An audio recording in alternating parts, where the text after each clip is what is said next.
I'm Whitney Nicely. I run a free Facebook group that people all around the world join when they want to know more about real estate investing. And on Wednesdays, we do a special presentation called Ask Whit Wednesday. That's what you're about to see. In this video, I'm going to cover...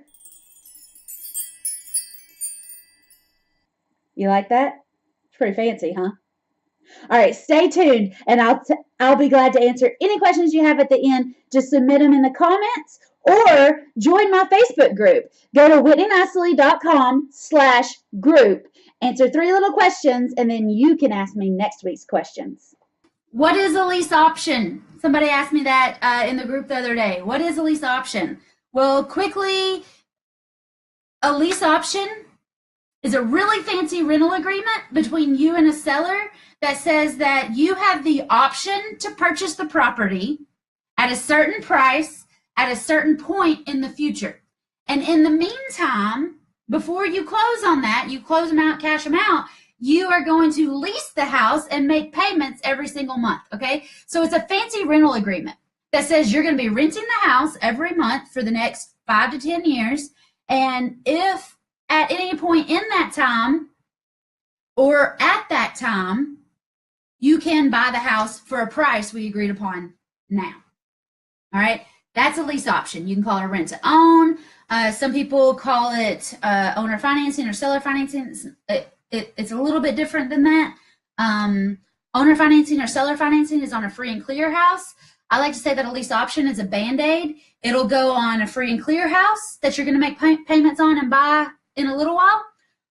It'll also go on a house with a mortgage. So if you're going to be taking on somebody's mortgage, you can do a lease option on it. You don't have to do a subject to deal. In subject to, title transfers to you. In a lease option, it doesn't, but we protect ourselves by filing the lease option with the county, either the clerk and master or the register of deeds or the property tax assessor or whatever your county calls it. We record that with your county so that we are a lien holder on the property, so that we don't have somebody goes around back behind us and sells it while we're still in the middle of it. All right, so that's a lease option. And I talk a ton about lease options in our course. The way I explain it to people all the time, it's like, you date and then you get in a committed relationship, right? To me, it's like being in a committed relationship. You have the option to marry and buy the person, or, and you don't have to exercise it, or you can't. And that, but everybody knows when you're in a committed relationship, you're still making payments. It's still expensive, all that kind of stuff, right? Hey, that's good. Every time I tell that story, people are like, oh yeah, it clicks now. Don't judge me. He could have bought a house for less than what he paid for me, I'm telling you that. Anyway. But you don't own me. Next. All right. Next question is, would you recommend doing a lease option in a state with high property taxes? I recommend doing a lease option anywhere and everywhere that you can. In Texas, you can't do a lease option. You have to do subject to in a wrap. But would I recommend doing it in a state with high property taxes? All you have to do is figure in the property taxes in your monthly payment. And if everybody in the state is paying high property taxes, then it's not that weird. Like, if I go to a different county in Tennessee and they've got, an extra gas tax, maybe that just means I buy gas at the other county. But if everybody in Tennessee is paying a high property tax, then everybody is used to it.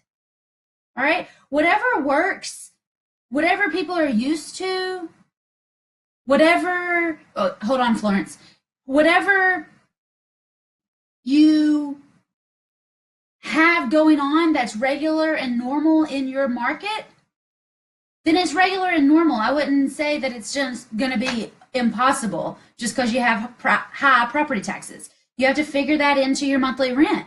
And as long as you can have the mortgage paid, you can have the taxes paid, and you can make a little bit of money, there's plenty of landlords still renting properties in states with high taxes.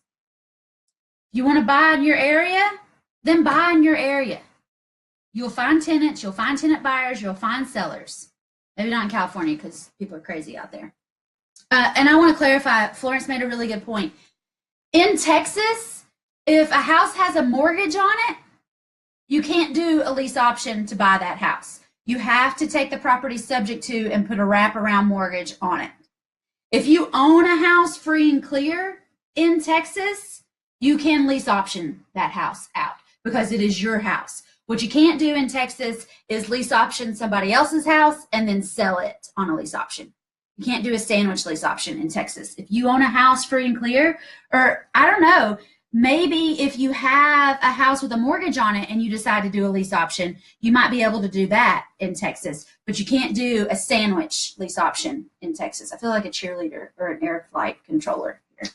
You're getting too into terms here. It's all basically the same thing. It comes down to what the paperwork says. So, you know, the strategy and stuff is still the same. Some states don't allow you to call it a lease option. It's all-inclusive deed of trust. And technically in Tennessee, it's a land contract. So, it's not a. So don't get too hung up on terminology right now. The methods and strategy and stuff are basically the same. It's just what you call it and what the paperwork has to say.